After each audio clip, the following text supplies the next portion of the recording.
ஒண்ணும் இல்லண்ணே, நெத்தியில குங்குமத்தோட வந்திருக்கேன். நான் நெத்தியில வச்சிருக்க குங்குமம், ஆனா நான் உங்களோட ஆயிட்டேன் சங்கமம் அப்படின்னு தோல் என் தலைவர் தட்டி கொடுக்கிறாரு.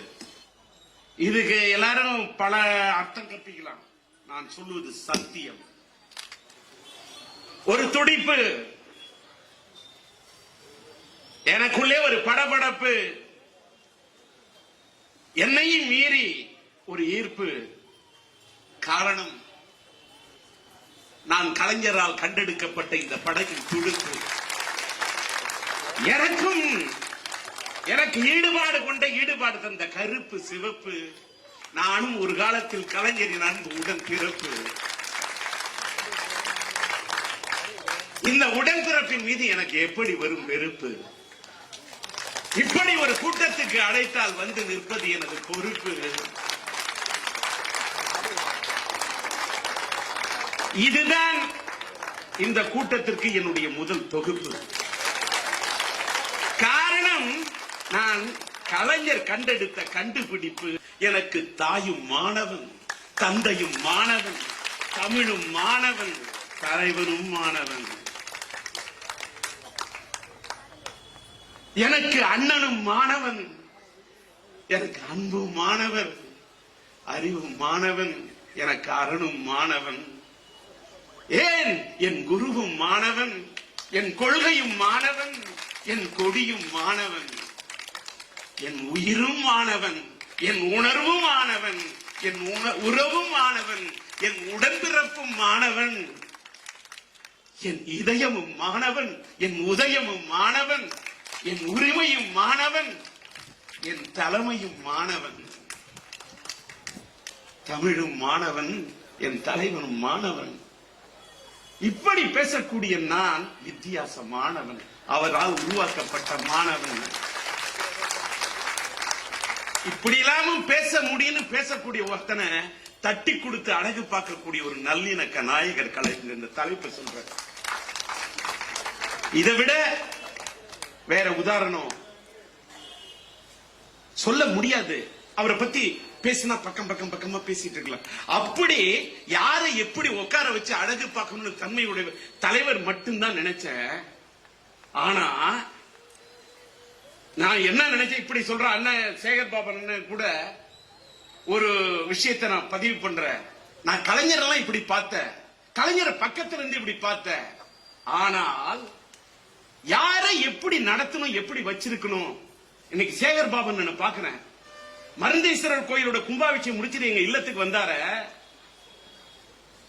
அந்த மருந்தீஸ்வரர் என்று சொன்னால் இறைவன் என்று சொன்னால் மகத்துவம். அந்த இறைவனின் மகத்துவம் இருக்கின்ற காரணத்தால் என்ன நினைச்சாரோ சரி, என்ன நேரா வந்து அடைத்த காரணத்தால் நீங்க வந்துட்டேன். தலைவர் இடத்துல கலைஞர் இடத்துல இத்தனை பார்த்தன, அதோடைய அந்த வழித்தோன்றல இப்படி ஒரு தன்மையோட பண்போட அன்போட நல்லிணக்க நாயகருடைய புலதர்வர், அதை போன்ற ஒரு நல்லிணக்க நாயகராக இன்றைய முதல்வர் அண்ணன் தளபதி நடக்கிறார் என்பதை தூரத்திலிருந்து பார்க்கிறேன். 1984 திராவிட முன்னேற்ற கழகத்துல என்ன வந்து அபிஷியலா என்ன நான் இணைச்சுக்கிட்ட பிறகு தலைவர் கலைஞருடைய இல்லத்துக்கு அடிக்கடி அழைப்பாரு. என்ன அன்பா ராஜின்னு தான் கூப்பிடுவார், சுருக்கமா கூப்பிடுவாரு. என்ன ராஜின்னு அவர் அழைச்சா சுருக்கம், ஆனா அவருக்கும் எனக்கு அந்த அளவுக்கு இருக்கும்.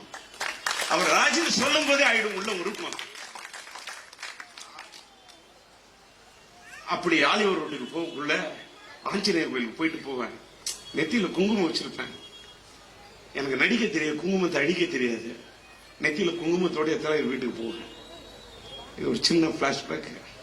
நெத்தியில குங்குமத்தோட போனோம்னா சைட்ல ஒரு இன்னைக்கு ஒரு மந்திரியா இருக்கிறாரு சேகர் பாபு. நான் மதிக்கிறதுக்கு காரணத்தை சொல்றேன், இந்த கூட்டத்துக்கு வந்தது காரணத்தை சொல்றேன். சைட்ல இருக்கிற அவர் சொல்றாரு, தலைவர் பார்த்தா தப்பா ஐடியா, குங்குமத்தை அழிச்சிரு. நான் அழிக்கல. தலைவர் கேட்கிறாரு, என்ன சொல்ற?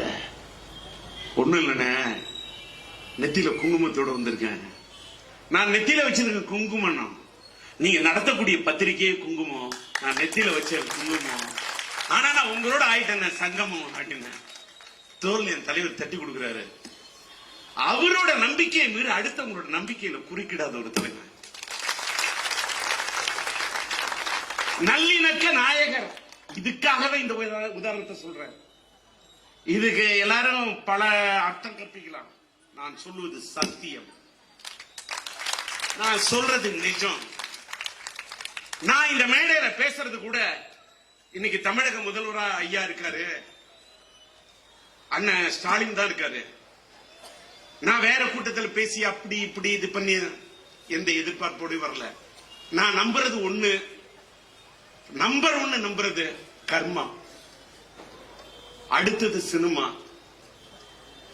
இதெல்லாம் மீறி நம்மள வாழ்த்துறது மேல இருக்கக்கூடிய ஆன்மா இந்த கூட்டத்துக்கு வந்து என்ன நான் பேசுறத கேட்டு கேட்டு என்ன வாழ்த்தினா போரும் என் தலைவருடைய ஆன்மா.